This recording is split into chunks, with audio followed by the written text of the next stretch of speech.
I would now like to introduce you to our moderator, Mr. J.B. Singh, President and Chief Executive Officer, InterGlobe Hotels.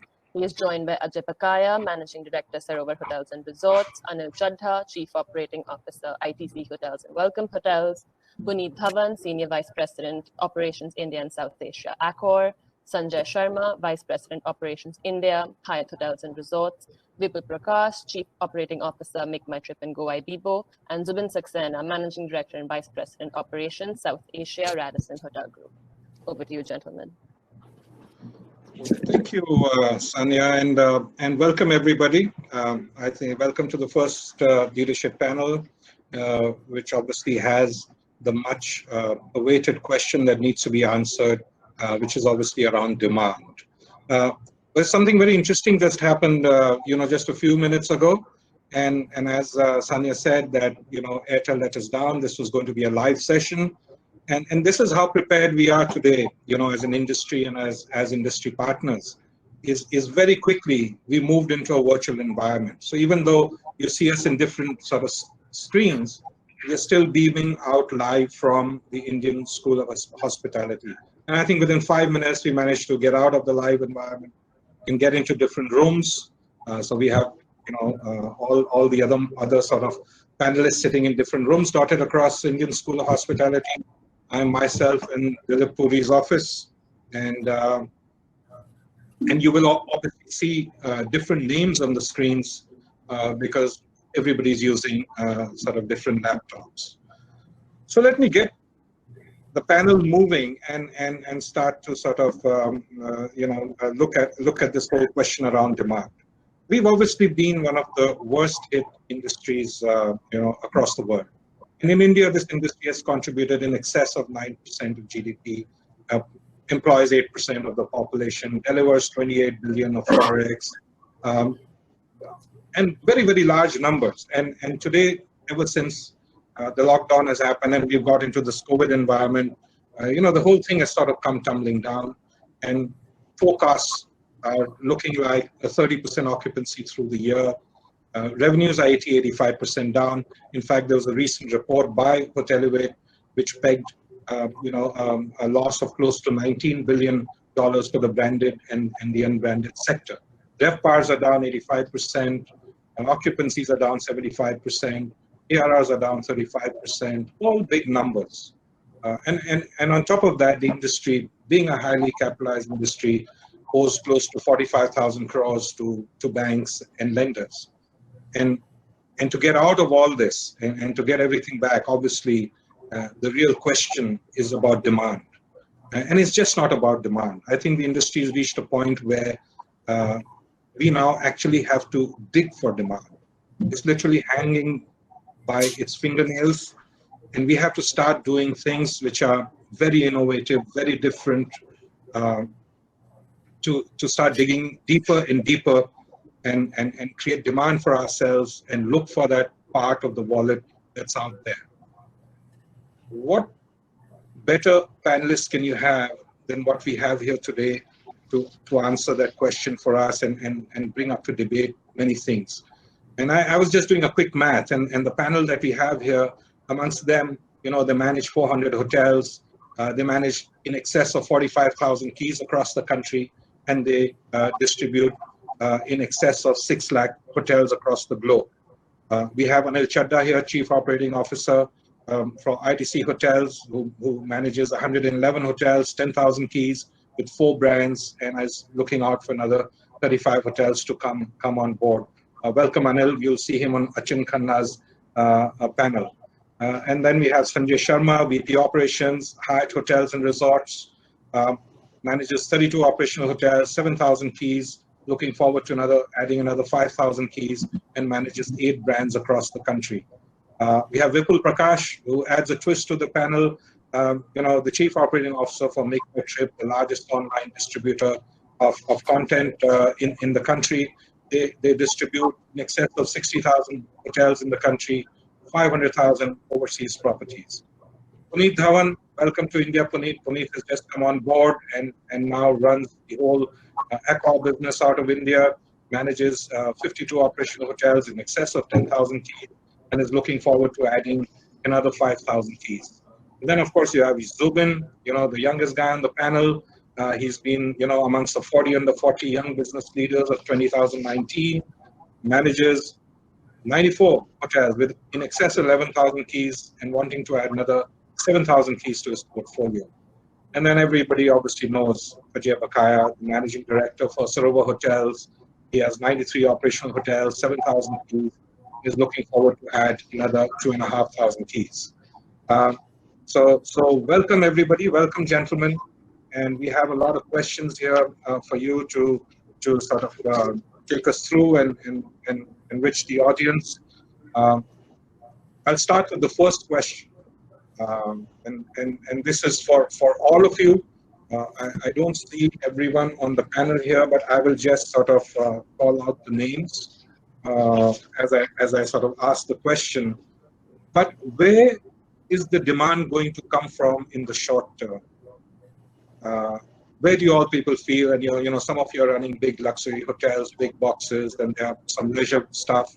Then there's a fair amount of distribution that you have, in the tier 2, tier 3 markets. And of course, at MakeMyTrip, they are able to look at demand and how they sort of see it coming, on their platform. So where do you think the demand is going to come from in the short term? But more importantly, what do you think needs to be done to sustain this demand? Can I start with you, Mr. Anil Chadha? Well, thank you, JB, and thank you, Manav, for this invitation and getting us all together. We met a few days back on another panel discussion, and similar kind of questions. I think we're all struggling with this question. If you ask me, where is this demand going to come from? To my mind, the new normal has just begun.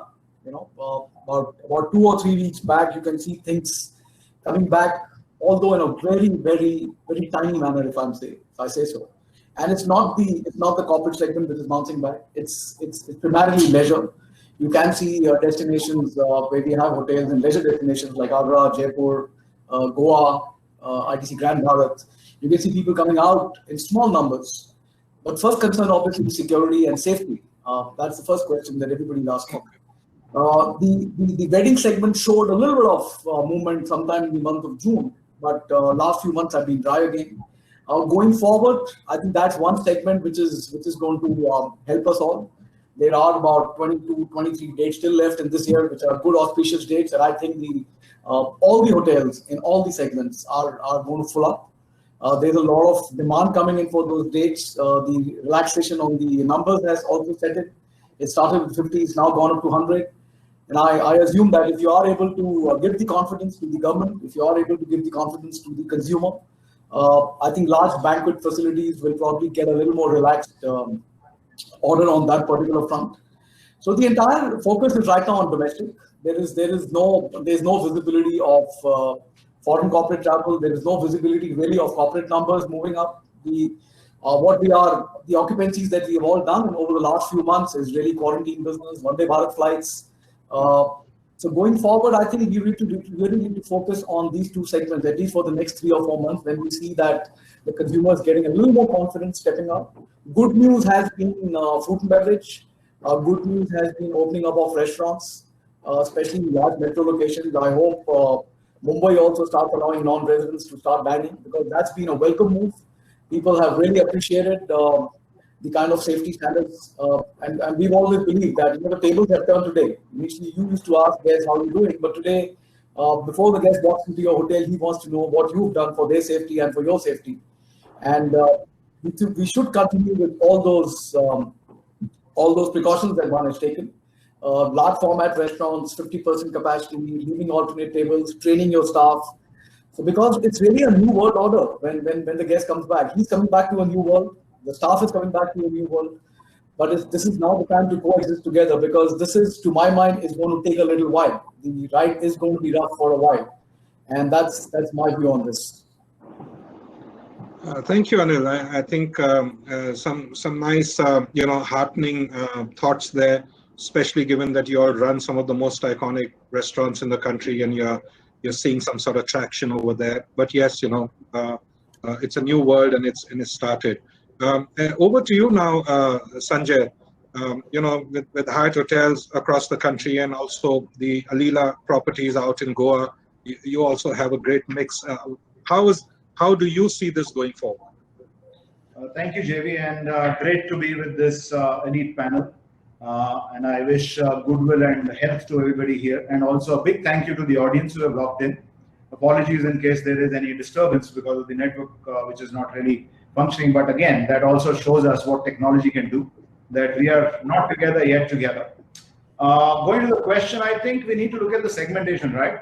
Before we look at segmentation, I think we need to redefine our segmentation. The first segmentation comes now is not of business, it's of confidence and assurance.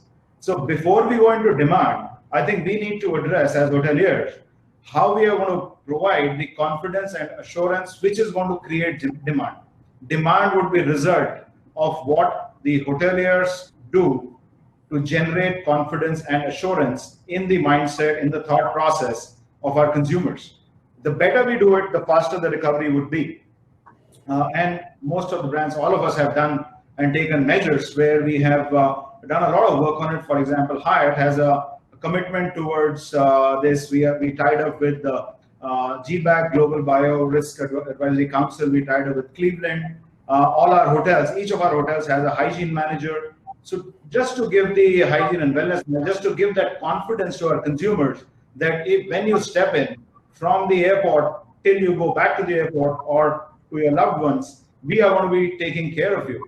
And I think Anil mentioned that the demand is actually going to come from, when we look at the trends, we see that driving distance of 2 hours, 4 hours, and also the resorts where people can go where today the office can be at home. So you see a lot of our consumers going into places where they can actually make that their home and the office for the next 14 days or 30 days. So you'll have, we see transient leisure coming up, and we are getting to see that already. We see demand for properties which are driving distance. We see demand for properties which are midway to a destination. So if you're driving, because driving has, if you go onto the road today, you will see a lot of people doing driving and doing interstate travel. So I think the onus lies on us as hoteliers to build this redefined one of the business segments called confidence and assurance. We need to work on that first, which will, in my mind, create demand for us. That is my view on this. Thank you, JB. Very, very interesting, Sunjae. In fact, I remember we were on another panel. We were saying that look, all the hotel companies have just done so much to make their properties secure. Their people sort of ramped up to deliver the best possible service and with all the highest levels of safety and hygiene. But are we talking enough about it? Does there need to be a collective voice as an industry that goes out? Should the government be part of that voice? We've seen such initiatives, when Sri Lanka has gone through challenges during the war and so on, where the government sort of joins in and builds that confidence of getting people, give them the sense of security and sort of be there to sort of, to certify that the industry is good. So I think that's a great takeaway, and I'm going to, try and get Hotelivate to look at it in more detail. Getting to tier 2, tier 3 markets, we spoke about leisure and resorts. There's so much that's happening out of tier 2, tier 3 markets. Even if we look at numbers in the economy, over time, people have said that the rural economy continues to move. The tier 2, tier 3 markets have not been so severely impacted. How has been your experience? And this question is to you, Ajay. You have such a large interest across, these markets, and you may also want to give it a little bit flavor, given that you have presence in Africa. Is there any things that you see out there and how this demand is going to come, and what do you think needs to be done to sustain demand? Thank you, JB. Thank you very much. On the tier 2 and tier 3 markets, we haven't seen any dramatic difference between these markets and the major key markets. I think the key differentiator is, does the city or the state require pre-arrival COVID testing? Does it have quarantine rules or not? And those rules have kind of changed in the last few weeks, up and down, places. That's the barrier. The smaller places suffered just as badly, and the smaller places are recovering just as well. We don't see a market difference between, let's say, a Bangalore and a smaller place in Karnataka or Kerala. So I think it's more to do with local laws and how they change over time. We've seen restrictions being eased in the last few weeks in most places, other than right now, the tougher places are Kerala, Uttarakhand, a little less now, and Himachal, the hill states, and of course places like Sikkim. But otherwise, the bigger cities are opening up. So it's more to do with local health regulations and local beliefs in the population as to how safe or unsafe it is to bring in outsiders. I think those are the bigger factors. The recovery is more in places where you can drive in safely. The recovery is more in places which have leisure. There are too many people who have been homebound for far too long and they want to get out and get away for a break. So I don't see a major difference in tier 2 and tier 3. I think it's a question of accessibility. It's a question of the state governments, of protocols they're following. Africa is a different story altogether. We operate at the moment in 3 countries in Africa. And you mentioned Nairobi, which is the country capital for East Africa. It's absolute disaster zone. Their cases have been reasonable. The numbers are manageable, but half or more than half the hotels are still shut. There is nothing preventing people from coming in, but nobody is just coming in. So international travel is at a trickle, and the locals are not traveling to hotels. Other than open air dining, which is open up, eating and drinking, it is an absolute disaster zone. Nairobi City is sitting in single-digit occupancy, has been there for over the last month. We don't see any major improvements in the short term. But I think in the India context, my personal view is that for the next 6, 12, 18 months, we're going to have restrictions being eased. We're going to have a larger number of cases.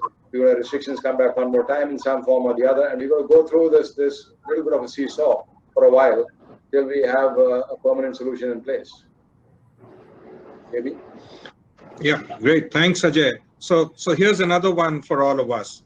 Local laws, some states opening up, some not opening up. And a lot of the manufacturing industry has seen that as well, especially with the supply chains and movements of goods and services as well.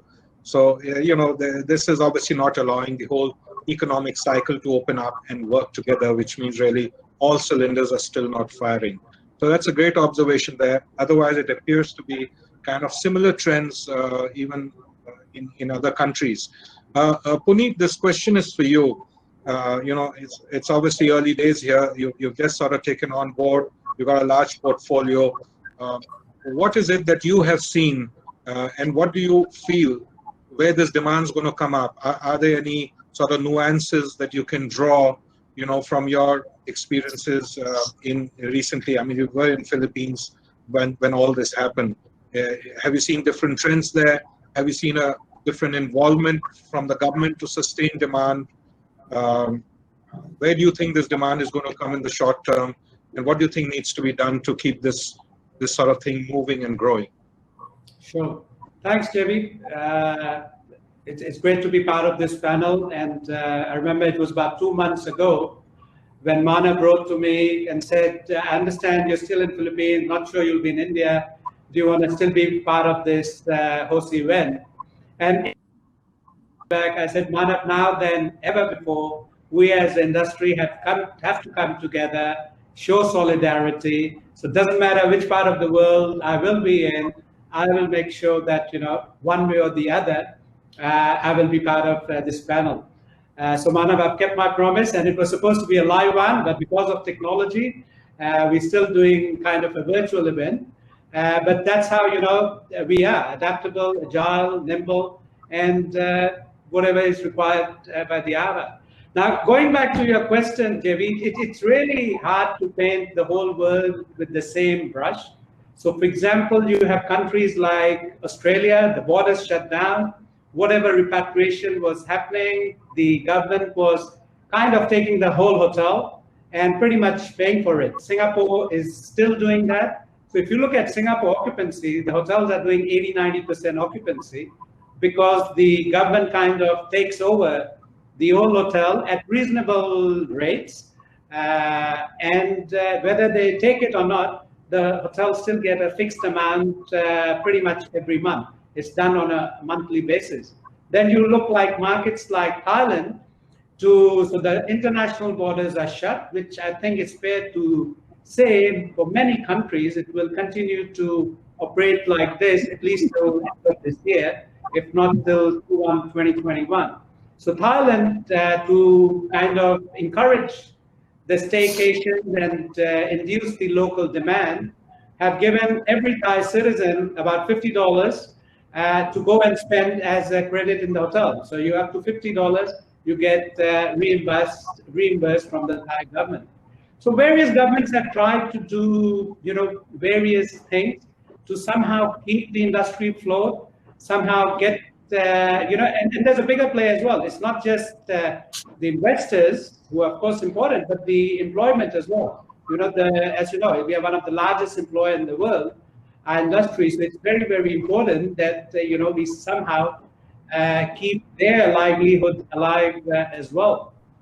In terms of demand, the way I see it, other than what Sunjae and Ajay have already shared, I think now more than ever we need to think of ourselves as a kind of a troika. What I mean by that, you've got airlines, you've got tourism, and then you've got hotels. So we have to work together, and we have to ride the wave together. Of course, it has to come from domestic. I mean, international borders technically are still closed. And so we have to work together. We have to have these strategic partnerships. We have to look for win-win. So we have M&T on this panel. We are working with them. We're working with Thomas Cook, somehow to create the demand. And I think the biggest challenge today is, and I think you kind of mentioned that in your opening remark, we as an industry, I think our primary objective or responsibility is to somehow instill that confidence in our guests, that our hotels are safe. We have taken every step, every precaution, whether it's coming from WHO. Accor has worked with Bureau Veritas. On a global level, we have a Accor All Safe program. We have All Safe officer. So we've actually gone one step ahead and have the global partnership with AXA, the insurance company, that any of our guests, if they want a tele-doctor, they can call the doctor from an AXA panel, any hotel, anywhere in the world, 24/7, just so that they feel safe if anything goes wrong, or if they want some consultation, if they're staying in any hotel, any Accor hotel anywhere in the world, they have that access to the doctor.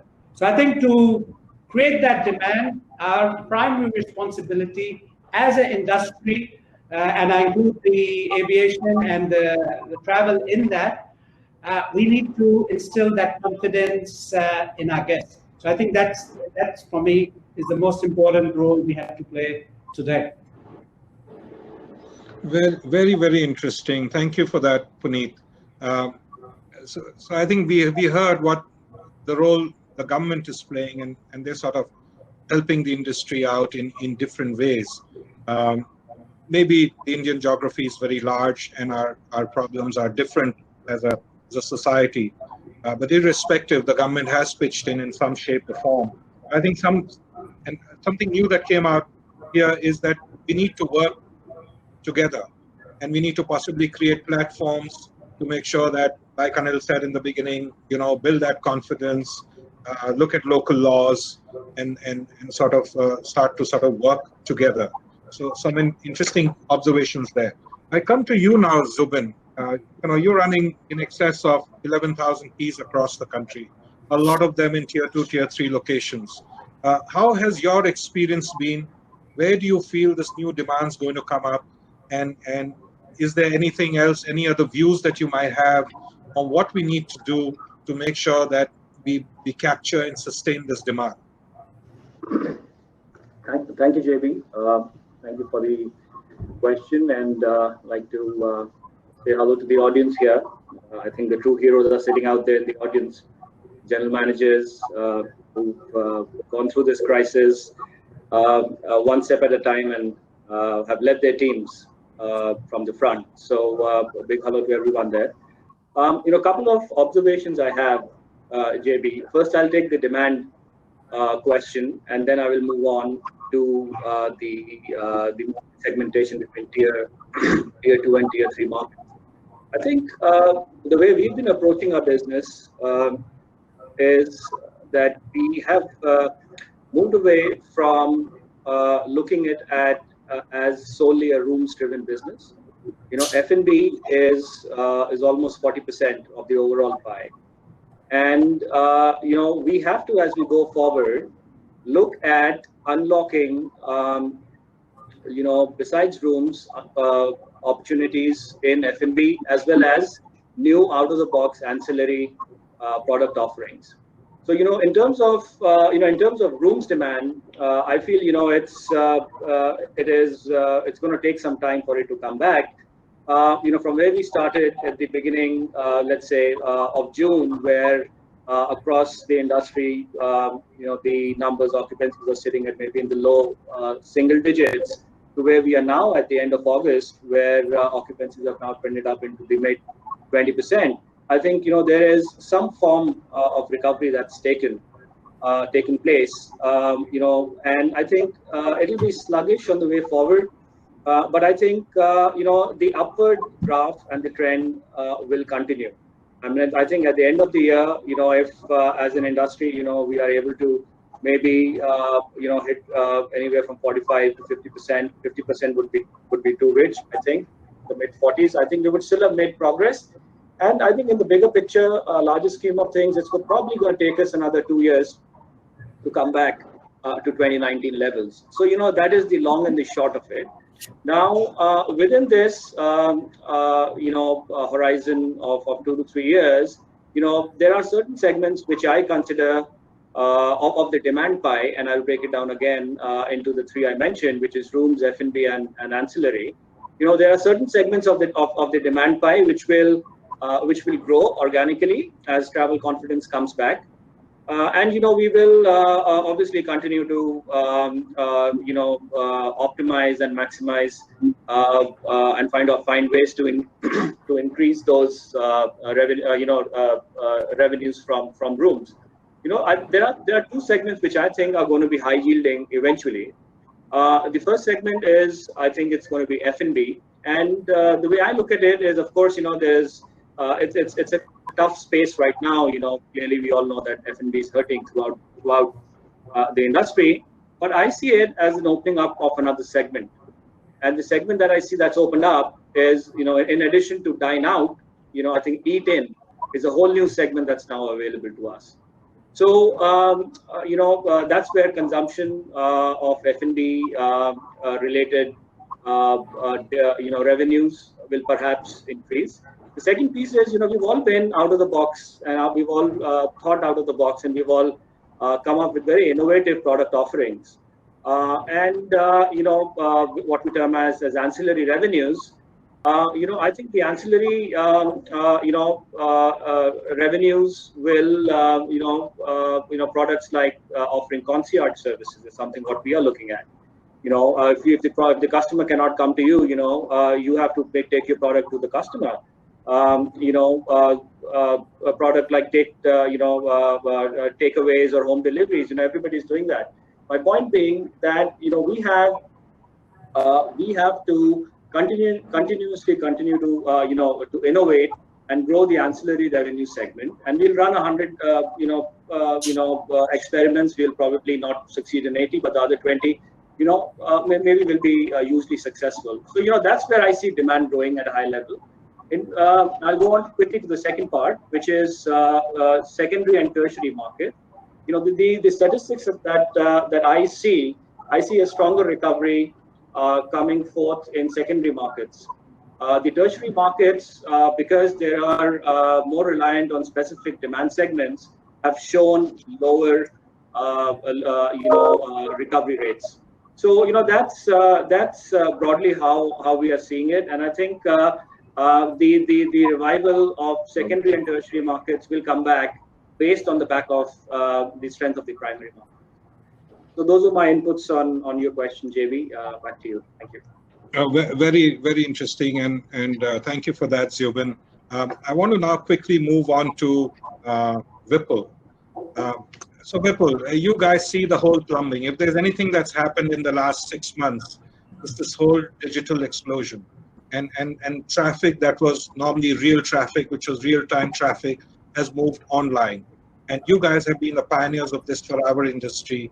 And sitting where you sit at MakeMyTrip, distributing 600 hotels across the world, you are obviously seeing how traffic flows are happening. How do you see it? I just want to expand this question for you, Vipul, to sort of, prod you. Are you seeing a shift? Are you seeing an uptake in demand? How are the forwards looking? What is the kind of look to book ratio? Has that started to come up?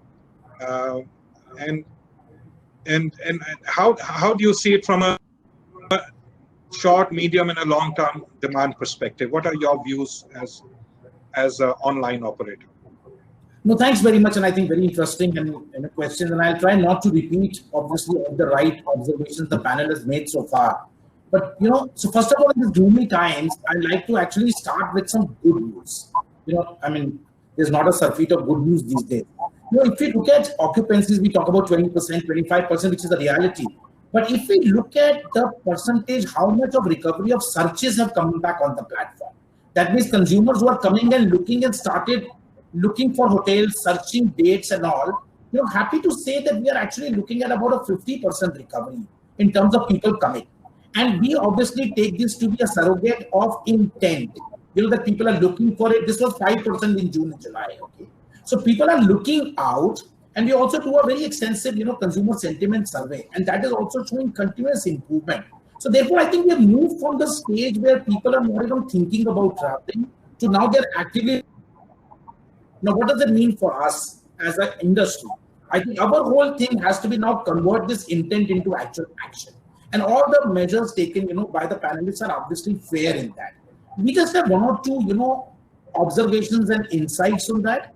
I think one we are very clearly saying is, normally in the pre-COVID days, hotel was a part where you stay to do things outside the hotel. That's what the consumers were doing. I think there is an absolute mirror shift in that now. The hotel has become the place where they go to do the things, Slightly referring to what Zubin was talking about, So when all the hoteliers are looking for how to attract demand, I think one of the things is that it's no longer about things which they, just do at 9 o'clock in the evening to, 8 o'clock in the morning, and then they head out, whether for their corporate life meetings or whether to even go to, sightseeing and everything. There is nothing to go out to.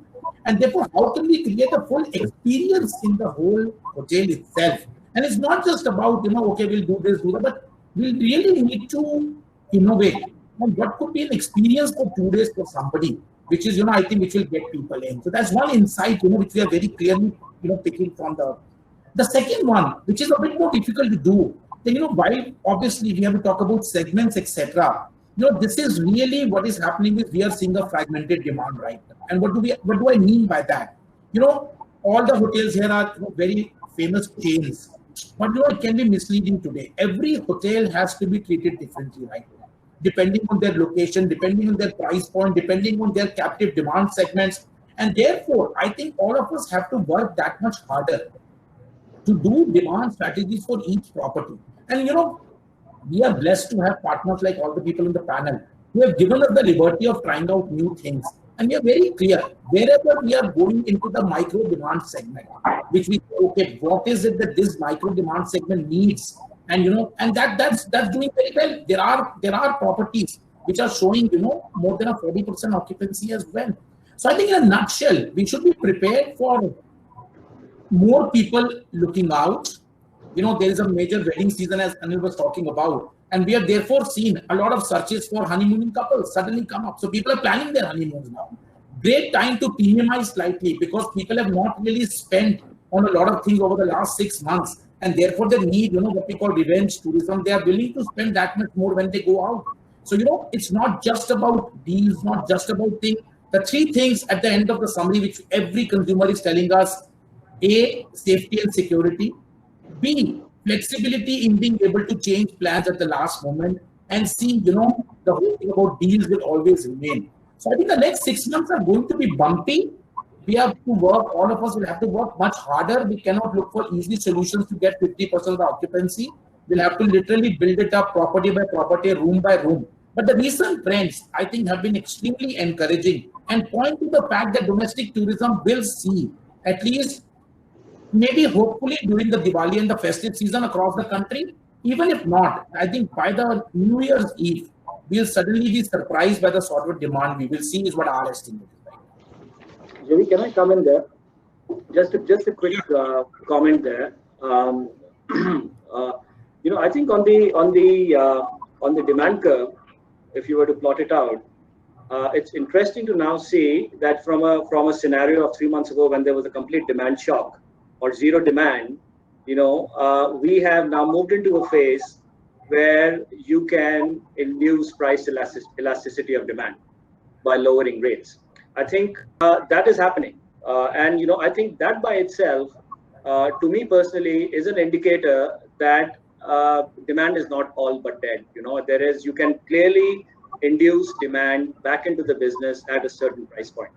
So that's just my observation there. Thank you. Yeah. No, very, very, very interesting. Thank you. I think one very interesting thing came here, which is there is a 50% surge or pre-COVID level that Vipul is experiencing, when he looks at, his mainframe. So clearly there is an intent to travel, but obviously all the other pieces need to come together.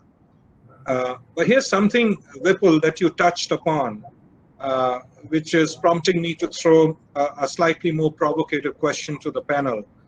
You spoke about micro demand, and you almost in a way alluded to deconstructing how we look at demand and to construct that back. And obviously we are in extremely volatile times and very different times, and crisis drives change. And here's a question to the panel. Do you think there is a need to change the sales and marketing strategy of your hotels or of the industry at large? Do you think there's a need to enter deeper source markets, something like what Vipul said, micro markets, and look at newer business segments? Through this crisis, we've seen, quarantine business coming in, ship crew business coming in, different kinds of business coming in. So I think that's my question, and I could start with Anil. Do you think there is a need to look at how we sell, how we distribute, than what we have been doing traditionally over the years? And I just want to add one more flavor to it.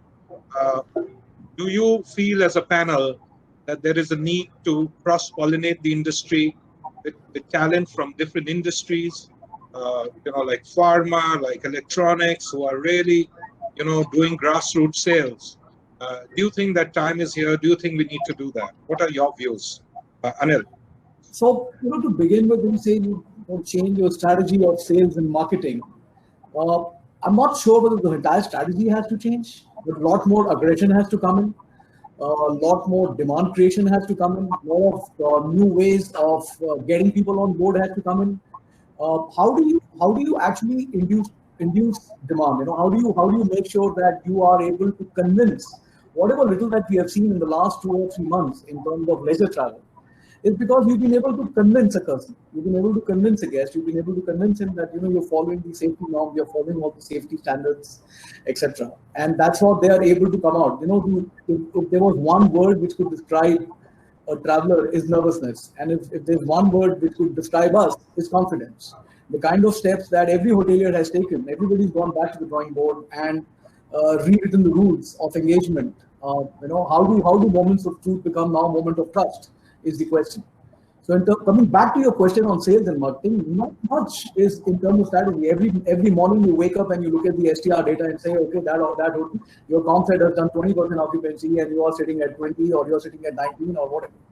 So that would continue. But there's been some good sparks. You've seen in some markets people have smelled businesses early. We want to fight for it, and that would continue.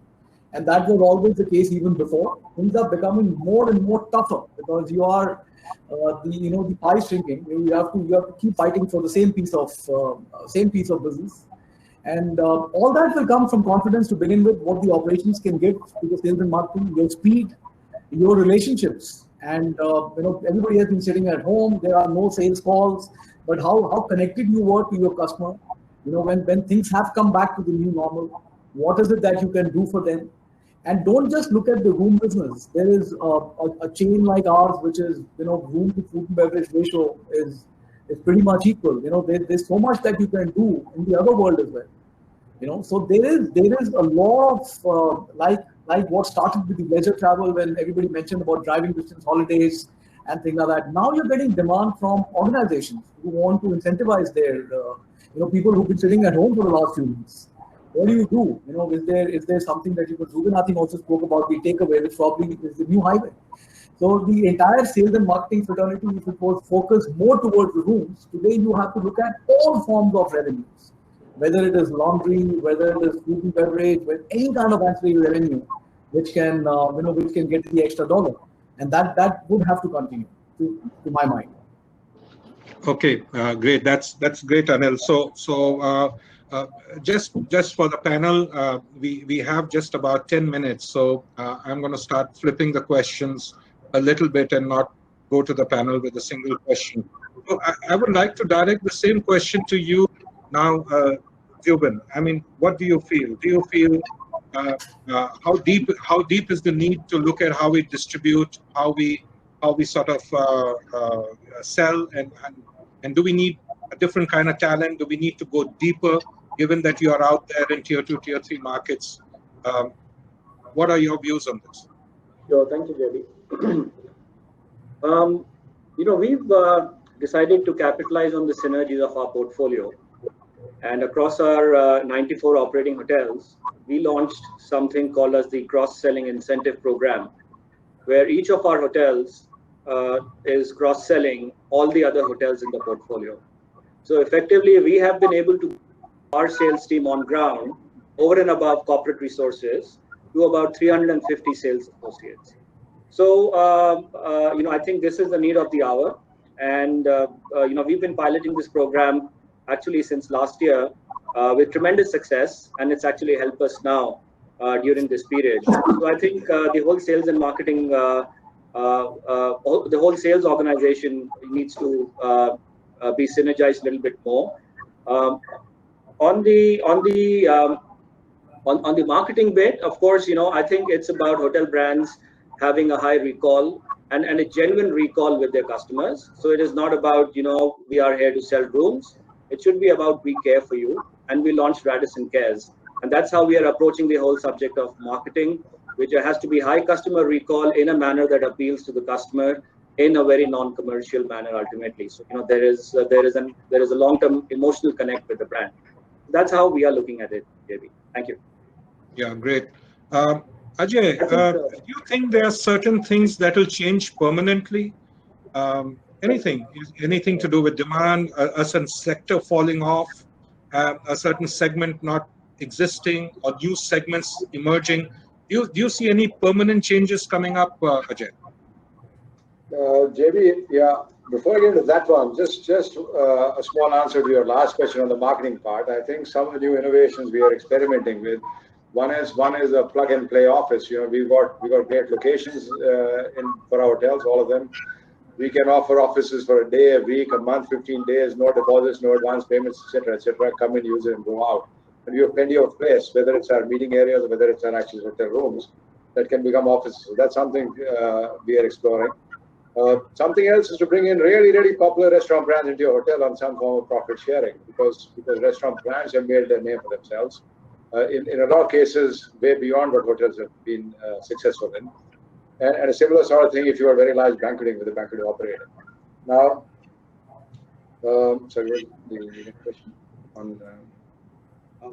JB, what was the last question, please? Sorry, the new question. No, my question was do you see anything changing permanently?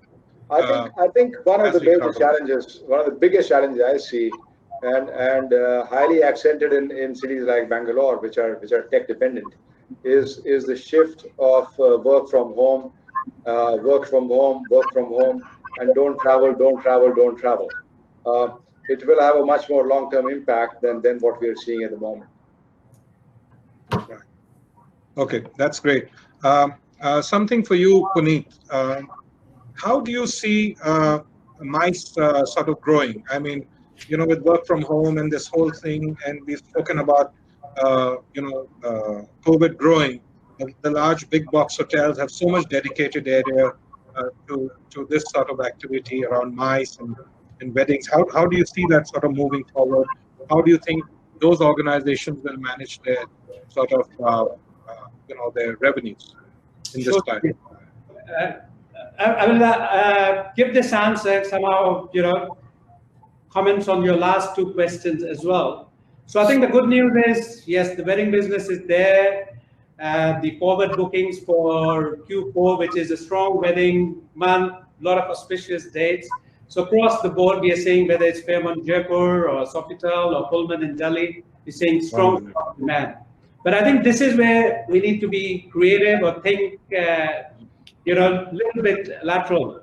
So for example, we've got 19 ibises around India, great locations, and they all have restaurants. So as we know, restaurant business, it's kind of is slow. Yes, the delivery and the takeaway business is going briskly because people still there is a set of people that prefer to eat at home.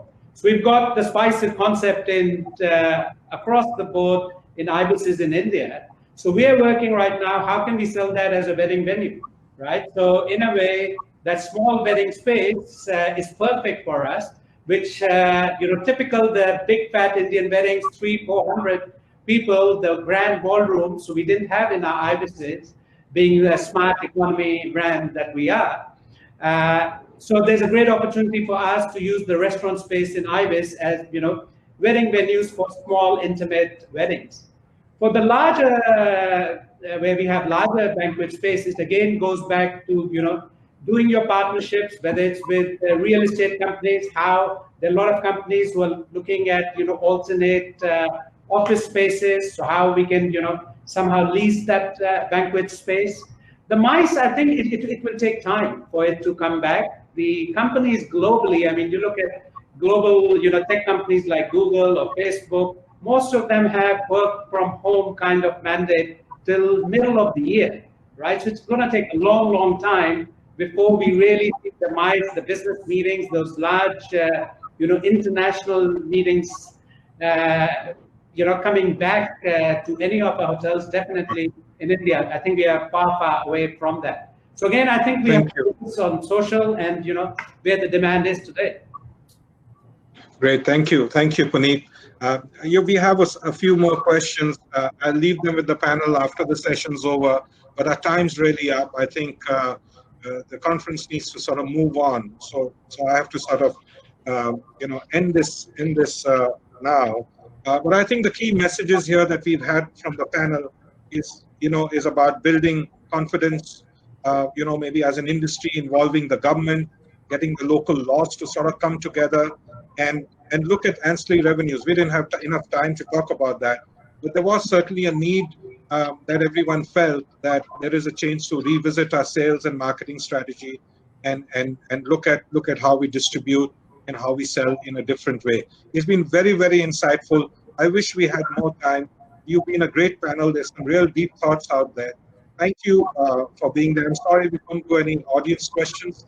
This just happens to be one of those subjects we can go on and on about. So thank you. It's been a great session. Thank you, everybody on the panel. Thanks, JB. Thank you very much. Thank you, JB. Thank you.